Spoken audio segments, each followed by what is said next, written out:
Assalamualaikum warahmatullahi wabarakatuh.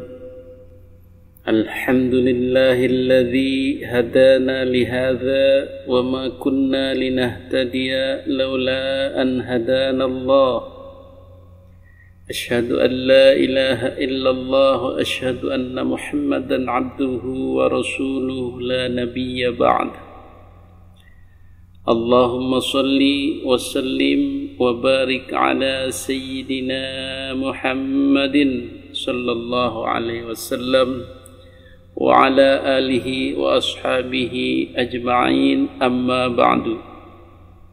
Hadirin para netizen yang dimuliakan Allah subhanahu wa ta'ala, pada kesempatan kali ini kita akan belajar mengcounter, belajar memberikan penjelasan kepada mereka yang mencap, yang kekeh menyerang, mengkafirkan, memurtadkan kepada kita yang masih berbicara nasab. Ini tentunya meresahkan, karena masalah nasab Habib Ba'alawi ini dibawa-bawa ke dalam ranah fikih, dibawa-bawa ke dalam ranah akidah. Sangat jauh panggang dari api, sangat jauh menghubungkan. Orang yang meragukan nasab habaib, orang yang menafikan nasab habaib, tidak mengakui habaib sebagai zuriyah Rasul, akhirnya ujung-ujungnya kafir. Masya Allah. Tetapi ini masuk dalam doktrin-doktrin budak, doktrin para orang-orang awam yang begitu saja mau dibodohi, mau dijadikan penyerang, attacking dog, alat penyerang oleh majikan-majikan, sehingga terjadilah serangan-serangan brutal, mengkafirkan, memurtadkan, mensyiahkan, mewahabikan, bahkan mencap provokator, pemecah belah umat, dan bahkan mencap dajjal. Serem. Yang seharusnya itu tidak terjadi. Masalah nasab ini lebih ke ilmiah ya.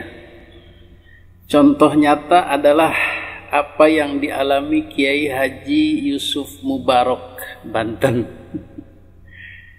yang menjadi sasaran dakwah, sasaran ancaman neraka oleh para santri-santri muda yang ilmunya belum seberapa, belum memahami betul permasalahan nasab, belum memahami betul kitab-kitab nasab, belum memahami betul apa sebenarnya yang jadi persoalan.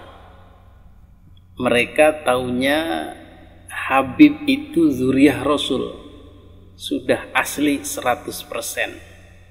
Mereka tahunya tidak ada lagi orang di Indonesia ini yang menjadi zuriyah Rasul kecuali habaib Ba'alawi. Mereka bahkan tidak tahu bahwa Habib itu gelar keluarga Ba'alawi. Mereka tidak pernah mau menelusuri kitab-kitab nasab, kitab-kitab sejarah, analisis bagaimana keterputusannya dari Kangjeng Nabi Muhammad sallallahu alaihi wasallam, tidak mau belajar atau mempelajari tesis Kiai Imad dan lain-lainnya. Itu yang jadi persoalan.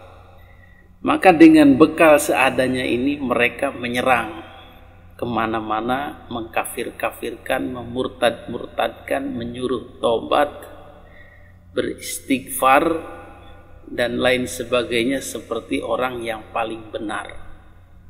Maka Kiai Haji Yusuf Mubarak memberikan penjelasannya yang patut juga kita tiru.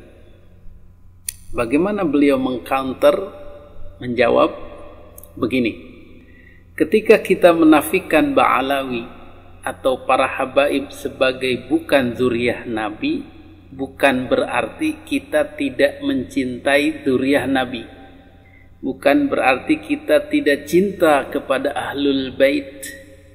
Bukan berarti kita tidak cinta kepada keluarga Nabi. Apa buktinya? Ternyata alternatif dari Ba'alawi atau habaib itu banyak sekali. Apa yang kita lakukan cinta kita kepada Nabi? Ya, dalam sholawat. Allahumma sholli ala sayyidina Muhammadin wa ala ali keluarga Sayyidina Muhammadin. Keluarga itu ahlul bait maksudnya. Wa ala alihi wa ashabihi wa azwajihi wa dzurriyyatihi wa ahli baitihil kiram. Nah, itu biasa kita baca dalam tawassul hadarat. Saya sendiri sangat sering membaca ini, menghadiahi ucapan terima kasih, ungkapan kecintaan kepada Nabi dan kepada zuriyah Nabi. Ila hadratin Nabiyil Mustafa Rasulillah sallallahu alaihi wasallam wa ala alihi wa azwajihi wa ashabihi wa dzurriyyatihi wa ahli baitihil kiram. Syai'ulillahi lahumul Fatihah. Itu cinta kita kepada Nabi, cinta kita kepada ahli bait Nabi, cinta kita kepada istri-istri Kangjeng Nabi Ummul Mukminin, cinta kita kepada para sahabat Nabi, dan wa dzurriyyatihi wa ahli baitihil kiram, zuriyah Nabi dan ahli bait yang mulia semuanya. Tidak ada ila hadrati wahabaib, tidak ada di situ dikatakan wahabaib. Lalu sebenarnya siapa habaib itu? Habaib itu adalah panggilan khusus untuk keluarga Ba'alwi. Jadi mereka membuat panggilan sendiri, yaitu Habib atau habaib. Sementara panggilan resminya internasional adalah Sayyid atau Syarif. Tetapi habaib ini dipopulerkan hanya eksklusif di Indonesia. Dan mereka mengklaim juga sebagai zuriyah Nabi. Nah, klaim inilah yang kita sedang uji sah atau tidak, benar atau tidak. Kenapa harus diuji? Karena ada kecacatan akhlak sebelumnya. Keanehan, ketidakcocokan dengan akhlak Rasulullah dari sebagian habaibnya. Siapa yang menguji? Yang mengujinya Kiai Haji Imaduddin. Apakah Kiai Haji Imaduddin dan kawan-kawan dan seluruh yang menguji, yang mempertanyakan, yang meragukan ini kemudian murtad atau tidak cinta kepada zuriyah Nabi? Belum tentu, atau tidak begitu. Karena apa? Tadi itu alternatif mencintai zuriyah Nabi sangat banyak. Di antara zuriyah Nabi yang valid 100% dijamin benar, dijamin sahih adalah sampai pada Ahmad bin Isa, yaitu dari mulai Ahmad bin Isa Ar-Rumi, kemudian bin Muhammad An-Naqib, kemudian bin Ali Quraidi, kemudian bin Ja'far As-Shadiq, bin Muhammad Al-Baqir, bin Ali Zainal Abidin, bin Husain, bin Fatimah Az-Zahra binti Rasulullah sallallahu alaihi wasallam. Kalau dari jalur Husain, itu yang valid. Kita akui, kita mencintai mereka itu karena sudah 100%. Kita mencintai Imam Al-Husain, kita mencintai Ali Zainal Abidin, kita mencintai Imam Ja'far dan seterusnya. Kemudian kita juga mencintai Sayyidina Hasan. Apalagi kita mencintai Sayyidina Ali radhiyallahu anhu. Kita juga mencintai keturunan dari Sayyidina Hasan, disebut Al-Hasani. Misalnya Sayyid Muhammad Alawi Al-Maliki yang dari Arab itu, yang fotonya banyak ditempel di rumah-rumah penduduk Indonesia. Bahkan Sultanil Aulia Syekh Abdul Qadir Al-Jailani merupakan zuriyah Nabi. Kita juga cinta beliau. Jadi anggapan bahwa kita tidak mencintai zuriyah Nabi itu bohong atau batal. Anggapan orang yang menyerang kita mengatakan dengan meragukan para habaib berarti tidak mencintai zuriyah Nabi, itu bohong, itu batal, itu tidak benar. Buktinya kita masih bersolawat kepada para ahli keluarga besar Nabi, zuriyah Nabi. Kemudian kepada Sayyidina Ali, Hasan, Husain, Abdul Qadir Jailani. Dan para wali songo pun zuriyah Nabi. Kita mencintai beliau, menziarahi beliau, mentawasuli beliau, menghadiahi beliau itu. Maka ini tuduhan yang mengada-ada dan melebih-lebihkan, hiperbolik. Jadi Habib Ba'alawi ini hanya sebagian kecil saja yang kita ragukan. Kalau mereka benar tersambung, ya kita akui, kita cintai lagi. Jadi kita berprinsip da'ma yaribuka ila ma la yaribuka. Tinggalkan yang meragukan itu, beralih kepada yang tidak meragukan. Tinggalkan para Habib Ba'alawi yang masih meragukan itu, kemudian peganglah atau cintailah yang pasti-pasti, seperti dari Sayyidina Ahmad, kemudian kepada Isa, sampai kepada Imam Hasan, Imam Husain, Sayyidina Ali, dan seterusnya. Para wali songo, Sayyid yang lain. Jadi kita tidak jadi murtadnya ini. Tidak sah murtadnya. Kemudian masalah lain adalah ketika kita ditakut-takuti sanad keilmuan kita terputus, atau kita su'ul adab, atau kita mengingkari, mencap wali-wali Allah, orang-orang baik, orang-orang soleh itu orang-orang pendusta. Jadi dengan menafikan nasab habaib, maka seluruh habaib itu kita cap pendusta, orang-orang pendosa. Tidak begitu kesimpulannya. Karena hadis itu berlaku hanya orang yang sudah mengetahui tapi ngeyel. Sudah jelas bukan keturunan Rasul tapi tetap ngeyel. Itu yang terkena pendosa. Tetapi para habib terdahulu hanya mendengar dari para leluhurnya, oh ini kita nyambungnya ke Ahmad bin Isa, kita masih ada keturunan Rasul.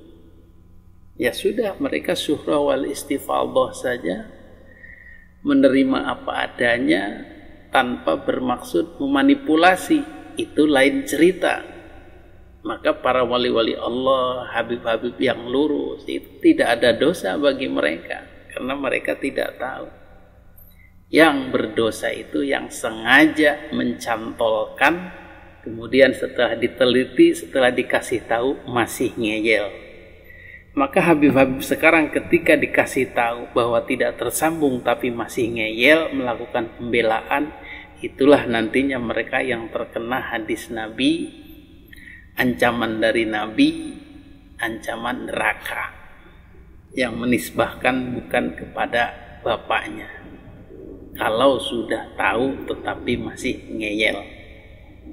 Jadi persoalan putusnya nasab habaib ini adalah persoalan kecil saja.